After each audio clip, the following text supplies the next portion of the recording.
to an M5 update video, guys. It's been a little while. I've driven the M5 a lot, and I haven't really updated you. So that's what today's video, we're going to do a pretty straightforward summer update is what I'm gonna call it. So I've got my laptop here. I wanna run through a few somewhat notable maintenance items and then also tell you, I've been driving this car a lot. It's the Midwest, it's warm out, the roads are generally pretty clear if we're not getting a bunch of rain.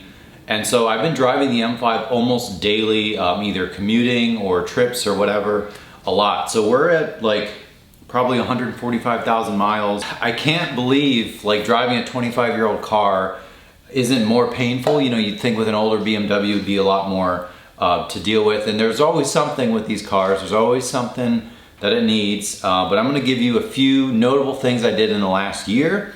And then we're just gonna walk through the car and give you a little bit of feedback because I have a few things planned. I got the floor jack out, so we have a few projects planned for today. This is probably about a year ago. If I don't know if I did a video, but I replaced the front grills, so those are nice and fresh. And with older cars, the plastic just wears out, and then what's holding the grill in, those tabs just literally break off and disintegrate. So there was one that was like probably about to fall out, so I just bought both, and those suck because they're 90 bucks a piece, and there's really no aftermarket for it, at least none that I liked. The other things I did, ignition coils, I did all 8, and I also did spark plugs, and I did engine air filters, so that was like sort of somewhat routine maintenance. And I don't know, I didn't see any history about the car. I have a pretty good history for it.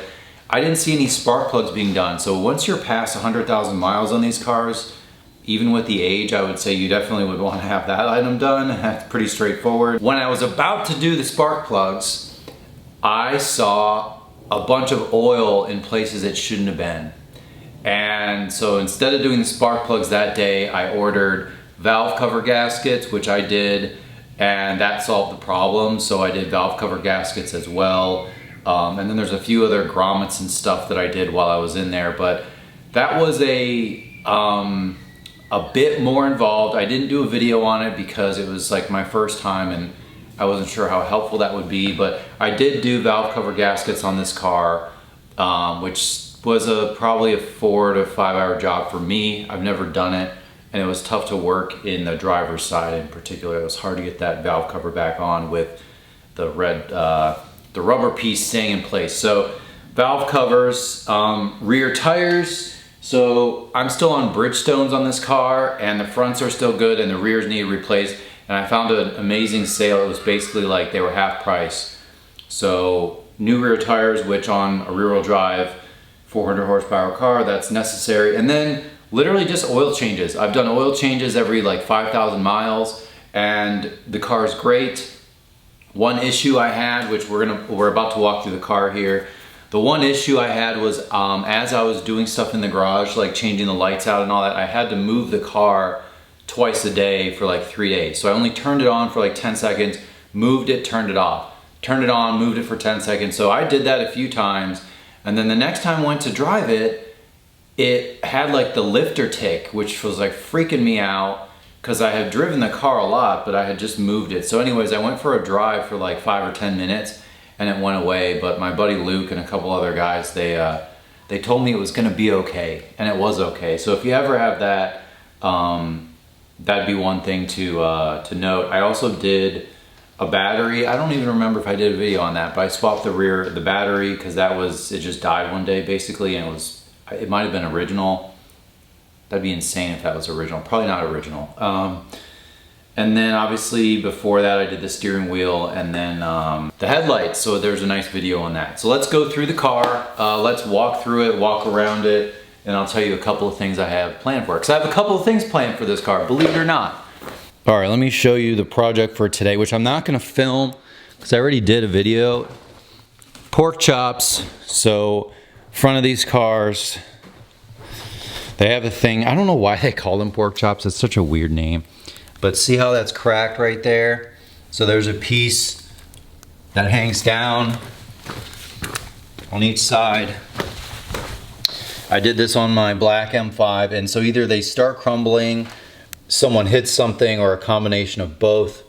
Either way, it's old BMW plastic. It's 25 years old, so that will be done today. And speaking of the front of the car, while we're up here, I'm also going to do a swap for a new, fresh, like lower grille. And the reason is because I hit a tire in the road. So I cracked this, which sucks ass.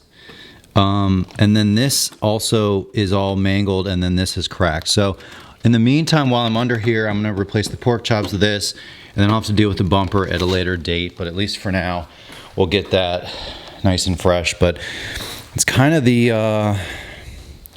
unfortunate part about, you know, daily driving any car or whatever is, you know, you're going to have that happen, unfortunately. So that's why I kind of like having the Raptor to balance it out. If you guys didn't know, 35% tint, which I think is perfect. If you want to go lighter, that's okay, but I normally am a 20% guy, but 30%, 30 or 35, one of the two, I think is literally perfect on this car. And the color too, it just works really well.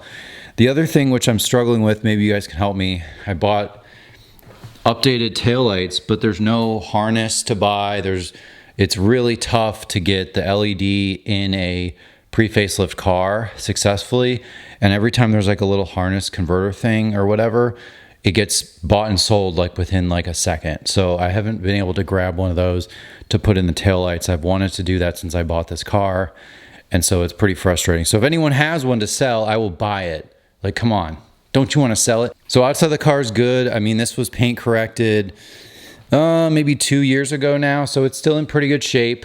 With the older paint, I'm usually a little more conservative because I'm worried about, you know, blowing through the clear or having some issues. So I would almost rather like take off a little less paint and leave a few more imperfections, just knowing that it's a little safer. So that's kind of my mentality for these cars, especially, you know, door handles and stuff. So let's give you a this is a raw update, by the way, so I haven't prepped the car or anything like that. So this is the state, how I drive it. Let's see, I dropped something on this passenger seat. I must have leaked, so I'll have to wipe that up. But yeah, so this is the state. Love this thing still. 144, 351. So still going strong, no issues. And then this is a updated infotainment, which basically gives you full Apple CarPlay that's wireless, which is game changing, especially in an older car. So definitely recommend doing that. I had the Grom and a couple other Blue Bus updates, which are nice. This is way superior. So if you drive your car enough, it's definitely worth. The previous owner actually did that. I didn't even do it. So updated steering wheel. And the rest of this car, I mean, there's really nothing much to report. I'd like to, you know, swap out the old man wood at one point, but it's just one of those things where in a car like this, it just doesn't bother me as much. This door lock has been acting up, so sometimes I have to unlock it or open the handle from the inside, so that's gonna fail soon, I'm sure, which is always the case. Back seats, there's nothing to report as usual. And then another thing, which is some frustrating situation where I can pop the sunroof, but when I tried, I opened it all the way and then I went to put it back. I had to like press down physically with my hand to get the sunroof back in place. So something is wrong up there and I haven't dealt with it. So that'll be on the list. But anyways, we're doing, it's a lifestyle. We're doing a couple updates with cosmetically at least. But the rest of the car, the inside, the engine here, let me just show you real quick. Summer update.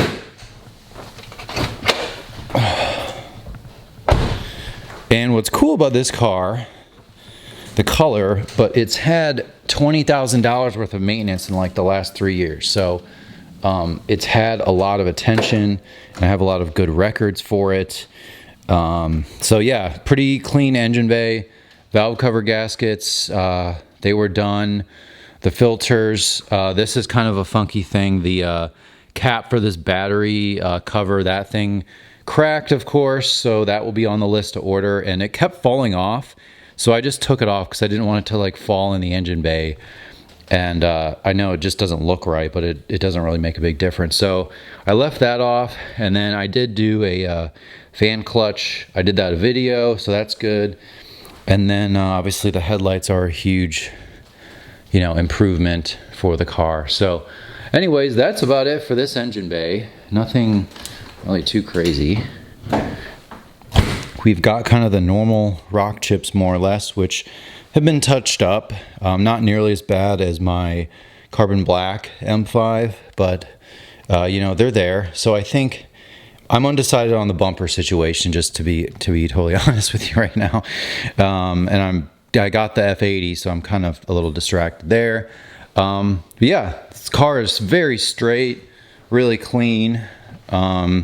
For the age, it's still really nice driving this thing around. So still really enjoying it. No significant issues. The front bumper was really the most notable thing besides some of this maintenance stuff. Knock on wood, right? Because there's always going to be something. But yeah, car is in good shape. Still really liking it.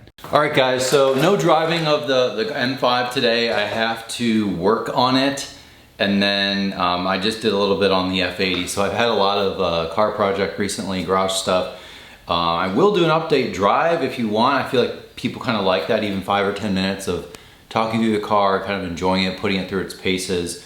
And there are some back roads not too far from here that would be, they're not the most twisty, which is probably okay for this car, but they're probably good for like a video and kind of giving it, letting it run free. So anyways, update on the E39. This is the 2000, so if you guys didn't know, it is a 2000, so I think like April of 2000. I don't know if that changes any questions you might have for me, but yeah, I would say if you don't have one, obviously this is my second one, highly recommend, but you have to be ready for it to be a lifestyle. Owning this car is not like owning any other car for really great reasons, because it's so special and it looks amazing and it drives great, but also the other side is you have to deal with the baggage of a 25-year-old high performance BMW. So buy it right, buy the seller or the history, and that will be, don't buy like a $10,000 example. It's my recommendation, or else all you're gonna be doing is fixing it, and that starts to be pretty frustrating. So anyways, we're going to end the video here. This is a quick little update. Car is still good, car is still here. Normally the M3, the F80, so separate videos for that car. That's normally here. Pretty cool to have both of those. Really fun BMWs. I think BMW really killed it with both of those generations. Of course, with the E92, I also think they killed it. But anyways, so update on this car. Thanks for watching. Post questions below, and I'll keep you guys updated. See you next time.